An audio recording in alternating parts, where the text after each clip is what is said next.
আসসালামু আলাইকুম। তোমরা হয়তোবা মানবিক বিভাগের সাবজেক্ট চয়েস করতে পারছো না, পারলেও ভাবছো যে ভবিষ্যতে ভালো হবে না মন্দ হবে। তা নিয়ে এই ভিডিওতে বলবো কোন কোন সাবজেক্ট নিলে ভবিষ্যতে ভালো হবে এবং কোন কোন সাবজেক্ট নিলে তোমার চাকরি বাজারে ও মার্কেটে তুমি থাকতে পারবে ভালো মতো করে দাঁড়িয়ে আর কি। তো আর দেরি না করে বলা শুরু করা যাক। তার আগে তোমাদের সাবজেক্ট চিনাই দিই। গ্রুপ এ, গ্রুপ বি এবং চতুর্থ সাবজেক্ট হিসাবে তোমাদের আমি চিনাই দিচ্ছি। গ্রুপ এ ধরো বাংলা প্রথম পত্র, দ্বিতীয় পত্র থাকবে, ইংরেজি প্রথম পত্র, দ্বিতীয় পত্র, তথ্য যোগাযোগ প্রযুক্তি থাকবে।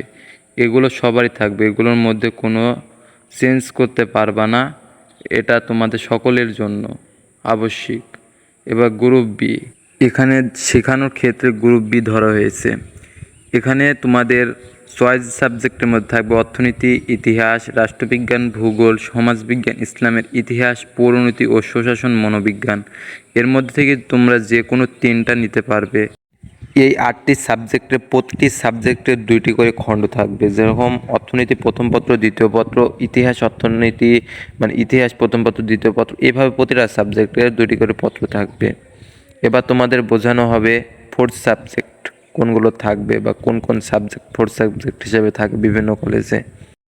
ফোর্থ সাবজেক্ট হিসাবে থাকে ভূগোল, ইসলামের ইতিহাস, মনোবিজ্ঞান, পরিসংখ্যান ও ইসলাম শিক্ষা। এর মধ্যে থেকে যে কোনো একটি ফোর্থ সাবজেক্ট তোমাদের নিতে হবে। তোমরা চেষ্টা করবা যেটা প্র্যাকটিক্যাল আছে সেটা ফোর্থ সাবজেক্ট রাখার, যেমন ভূগোলের আছে, মনোবিজ্ঞানের আছে, পরিসংখ্যানের আছে। এবার বলি তোমার জন্য কোনটা ভালো হবে। তুমি যদি ভালো ছাত্র বা ছাত্রী হয়ে থাকো তাহলে আমি সাজেস্ট করব সব সময় অর্থনীতি, ইতিহাস, রাষ্ট্রবিজ্ঞান এবং চতুর্থ বিষয় রাখবা ভূগোল।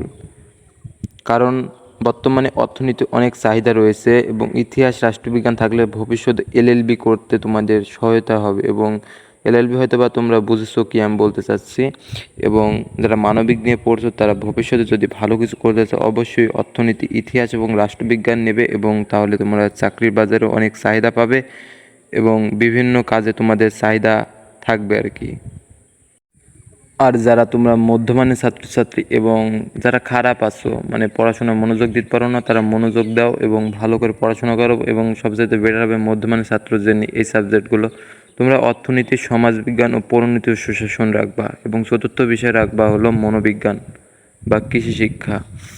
দেখা যাবে তোমার অর্থনীতি সাবজেক্টটা থাকলে তুমি ভবিষ্যতে চাকরির বাজারে ভালো মার্কেটে এবং তুমি ভালো জায়গায় পৌঁছাতে পারবে অর্থনীতির কারণে। তাই তোমরা ভালো করে পড়াশোনা করো এবং তোমরা চেষ্টা করো নিজেকে ভালো করার জন্য, এবং তোমরা অর্থনীতির সাবজেক্টটা অবশ্যই রাখবে, এটাই আমার সাজেস্ট। তো তোমরা হয়তো বা বুঝতে পারছো আমি কি কি বললাম এই ভিডিওতে। তো তোমরা ভালো করে পড়াশোনা করো। খোদা হাফেজ।